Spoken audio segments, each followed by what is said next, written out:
Good morning बच्चों। आज हम क्लास 4th की हिंदी लेंगे।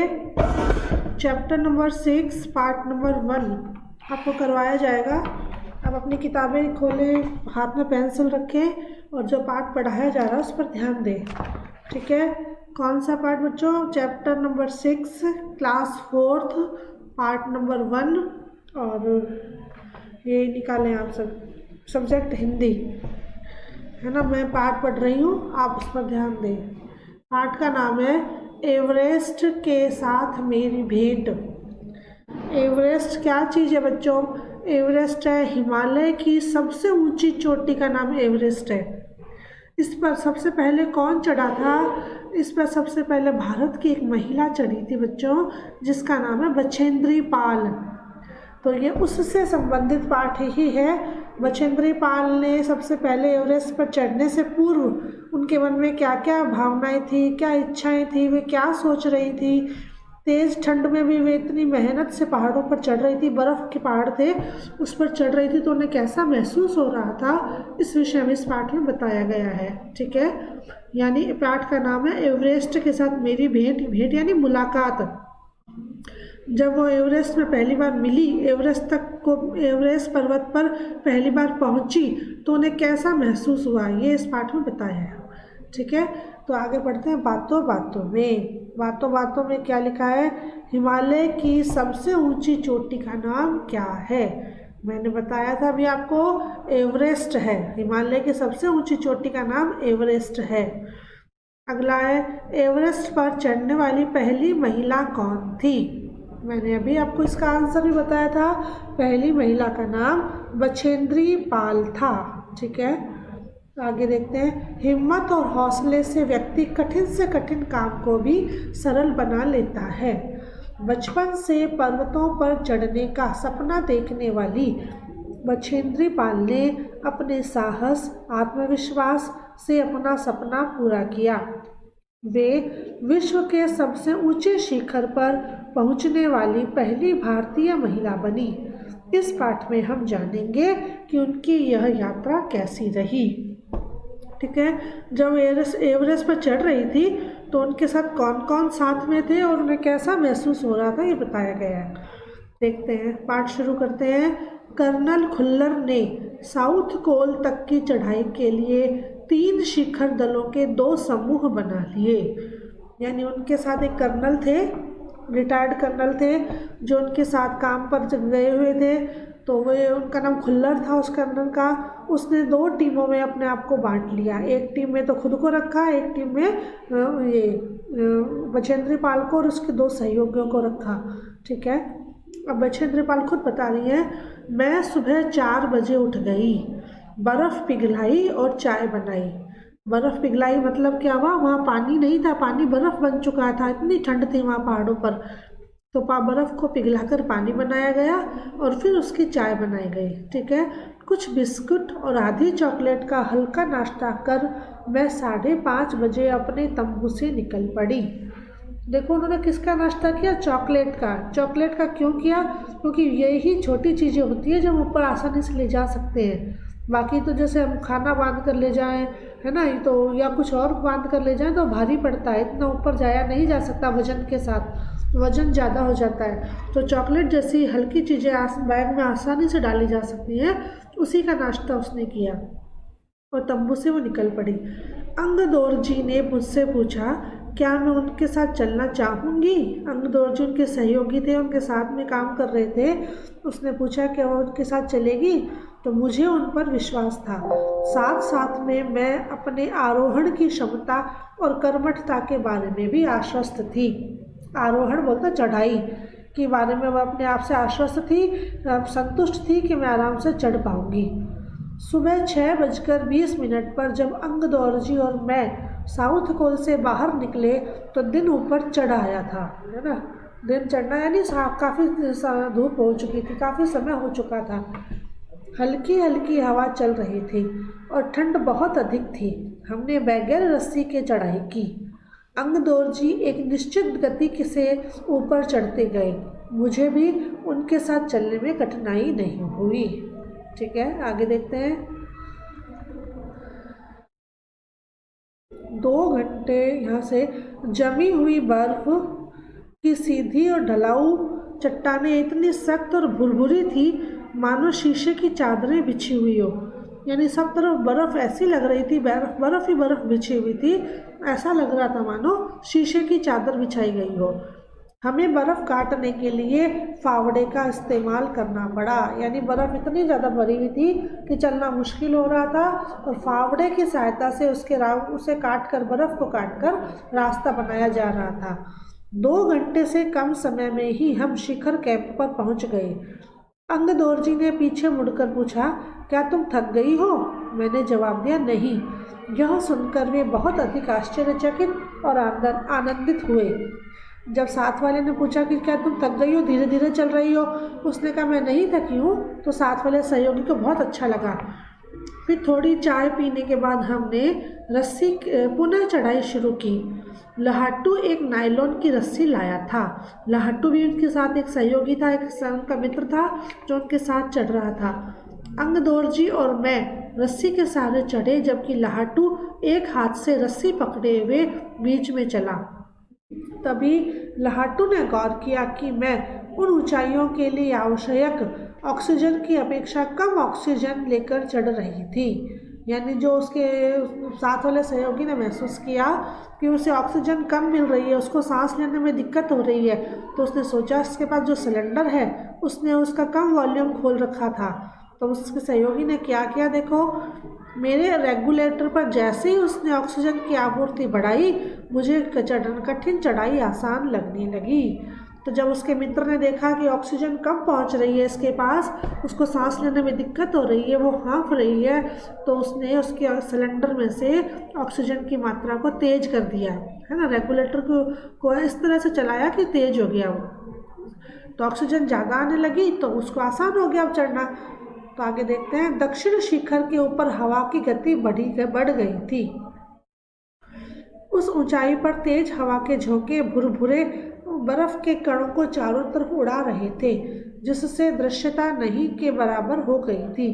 मैंने देखा कि केवल थोड़ी देर के बाद कोई ऊंची चढ़ाई नहीं है, ढलान एकदम सीधी हो गई है। मेरी सांस मानो रुक गई थी। इस लाइन का क्या मतलब है? ढलान सीधी हो गई है, यानी चढ़ाई बहुत कठिन हो गई है और जहाँ हमें पहुँचना है वो अब मंजिल आने ही वाली है। यानी एवरेस्ट का जो शिखर है वो मिलने ही वाला, वहाँ पहुँचने ही वाले हैं। यह सोचकर उसकी सांस मानो रुक गई थी। मुझे लगा कि सफलता बहुत नज़दीक है। ठीक है, यानी एवरेस्ट के शिखर आने ही वाला है। अब देखो वो आ गया, क्या कौन सी तारीख को आया? 23 मई 1984 के दिन दोपहर के 1:07 पर मैं एवरेस्ट की चोटी पर खड़ी थी। कौन सी तारीख है बच्चों? 23 मई 1984 के दिन जो मछिंद्री पाल थी वो एवरेस्ट पर पहुंच गई थी। एवरेस्ट की चोटी पर पहुंचने वाली मैं प्रथम भारतीय महिला थी। इतनी अच्छी बात है, हमारे देश के लिए गौरव की बात है कि कोई महिला, हमारे देश की महिला एवरेस्ट पर्वत पर सबसे पहले चढ़ी थी। ठीक है, एवरेस्ट की चोटी पर इतनी जगह नहीं थी कि 2 व्यक्ति साथ साथ खड़े हो सके। चारों तरफ हजारों मीटर लंबी सीधी ढलान को देखते हुए हमारे सामने मुख्य प्रश्न सुरक्षा का था। हमने फावड़े से पहले बर्फ की खुदाई कर अपने आप को सुरक्षित रूप से स्थिर किया। इसके बाद मैं अपने घुटनों के बल बैठी। बर्फ पर अपना माथा टेक कर मैंने सागर माथा के ताज का चुंबन लिया। सागर माथा मतलब एवरेस्ट के शिखर का नाम है सागर माथा। यानी उसको चूमा, अपने मुंह से, अपने होठों से उसको चूमा कि मैं आज तुम्हारे तक पहुंच पाई हूँ। बिना उठे ही मैंने अपने थैले से हनुमान चालीसा और दुर्गा माँ का चित्र निकाला। इन्हें अपने साथ लाए लाल कपड़े में लपेटा और छोटी सी पूजा करके इनको बर्फ़ में दबा दिया। क्यों दबा दिया? याद के लिए, यादगार के लिए कि मैं यहाँ तक तुम्हारी ही कृपा से पहुँची हूँ भगवान, आप यहीं पर रहे, है ना, आपका मुझ पर कृपा रही कि मैं यहाँ पहुँची हूँ। ऐसा सोचकर उसने वहाँ बर्फ़ में उन दोनों तस्वीरों को दबा दिया। इन्हें अपने आगे है, उठकर मैं अपने दल के नेता अंगदोरजी के प्रति आदर भाव से झुकी। उन्होंने मुझे गले से लगाया। कुछ देर बाद सोनल पुलजर पहुँचे और उन्होंने हमारे फ़ोटो लिए। ठीक है। उस समय तक लहाटू ने हमारे नेता को एवरेस्ट पर हमारे पहुंचने की सूचना दे दी थी।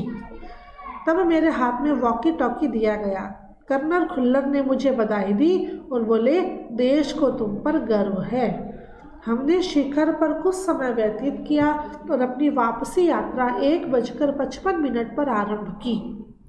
अंगदोरजी और मैं साउथ कोल पर सायं 5 बजे तक पहुंच गए। साउथ कोल से शिखर तक और वापस साउथ कोल तक की यात्रा 10 घंटे 40 मिनट में पूरी करने पर सबने हमें बधाई दी। यानी हम बहुत कम समय में वहाँ पहुँचे थे और वापस नीचे भी उतर आए थे। ठीक है। मैं जब अपने तंबू से लौट रही थी, मैंने मेजर कुमार को कर्नल खुल्लर से वायरलेस पर बात करते सुना। आप विश्वास न करें या न करें, श्रीमान बछेंद्री केवल 3 घंटे में ही नीचे वापस आ गई है और वह उतनी चुस्त दिख रही हैं जितनी वह आज सुबह चढ़ाई शुरू करने से पहले थी। ठीक है। मुझे पर्वतारोहण में श्रेष्ठता के लिए भारतीय पर्वतारोहण संघ का प्रतिष्ठित स्वर्ण पदक तथा अन्य अनेक सम्मान और पुरस्कार प्रदान किए गए। पद्मश्री और प्रतिष्ठित अर्जुन पुरस्कार की घोषणा की गई। सबके आकर्षण और सम्मान का केंद्र होना मुझे बहुत अच्छा लगा। ठीक है। ये कौन कह रहा है बच्चों? ये बछेंद्री पाल खुद कह रही है कि जब उन्होंने इतना बड़ा काम किया, वे एवरेस्ट पर पहुंची, तो सभी ने उनको सम्मानित किया, पुरस्कार दिए, स्वर्ण पदक भी मिला, उन्हें पद्मश्री मिला, प्रतिष्ठित अर्जुन पुरस्कार की भी घोषणा की गई। तो ये सब पाना उनके लिए बहुत अच्छी बात थी और वे बहुत अपने आप को अच्छा महसूस कर रही थी। ठीक है। ये पाठ हमने पढ़ा बच्चों, जो बछेंद्री पाल ने खुद अपनी एक किताब लिखी है, उन्होंने एवरेस्ट मेरी शिखर यात्रा, जो उसमें से हमने इस पाठ को लिया है। नीचे लिखा हुआ है, बछेंद्री पाल द्वारा लिखित एवरेस्ट मेरी शिखर यात्रा पर आधारित यह पाठ है, जो आपने अभी सुना, मैंने अभी पढ़ा। ठीक है। आप सभी इस पाठ को दोबारा पढ़ेंगे और बछेंद्री पाल के कार्यों के विषय में जानेंगे। ठीक है। अब मैं आपको शब्दार्थ देती हूँ होमवर्क के लिए आज का। तो आप कॉपी में आज की डेट डालेंगे बच्चों और होमवर्क करेंगे। काहे का? शब्दार्थ का। मैं बोल रही हूँ, उन्हें सुने। शिखर, शिखर का मतलब है पहाड़ की चोटी। आरोहण, आरोहण मीन्स ऊपर चढ़ना। कर्मठता, कर्मठता मीन्स काम करने की शक्ति। आनंदित, आनंदित यानी प्रसन्न। स्थिर, स्थिर यानी बिना हिले डुले। श्रेष्ठता यानी उत्तमता। प्रतिष्ठित यानी सम्मानित। प्रदान यानी देना। घोषणा यानी ऐलान, अनाउंसमेंट। और आकर्षण यानी खिंचाव। ये शब्दार्थ आज अपनी कॉपी में करेंगे। इसके साथ आप शुद्धलेख वाला काम भी करेंगे। जैसे मैं बोल रही हूँ, आप उन्हें सुने और ऐसे ही सुनकर अपने किसी बड़े सदस्य से सुनवा कर लिखेंगे। यदि कोई सदस्य नहीं बोल पा रहा है तो आप उसको सुलेख में बदल देंगे। और सुलेख यानी सुनकर लिखना, देखकर सुंदर सुंदर लिखेंगे इसको। ठीक है। श्रुतलेख तो बोलते हैं सुनकर लिखना, और सुलेख होता है सुंदर सुंदर लिखना, जो देखकर भी लिखा जा सकता है। इस प्रकार आप श्रुतलेख कोई नहीं करवा पा रहा है तो सुलेख में बदल दें इसको। पहला है कर्नल खुल्लर, दूसरा चॉकलेट, फिर विश्वास, कर्मठता, आश्वस्त, अंगदोरजी, इस्तेमाल, लहाटू, ऑक्सीजन, दृश्यता, एवरेस्ट, पर्वतारोहण। ठीक है। ये शब्द आप इनको कॉपी में बोलेंगे, पहले पढ़ेंगे, फिर बिना देखे लिखने का प्रयास करेंगे। आगे है मौखिक वाले प्रश्न। मौखिक वाले प्रश्न मैं पढ़ रही हूँ, आपको बता रही हूँ आंसर, लेकिन इन्हें कॉपी में नहीं करना है। ये सिर्फ आपको रिवाइज करवाया जा रहा है पाठ। पहला है, अंगदोरजी क्यों आश्चर्यचकित और आनंदित हो गए थे? हमने पढ़ा कि जब उन्होंने बछेंद्री पाल से पूछा कि आप थक गई हो, तो उसने कहा नहीं, मैं नहीं थकी हूँ। तो यह सुनकर अंगदोरजी बहुत आश्चर्यचकित हुए और आनंदित भी हुए। ठीक है। दूसरा है, बछेंद्री के लिए कठिन चढ़ाई कब आसान हुई?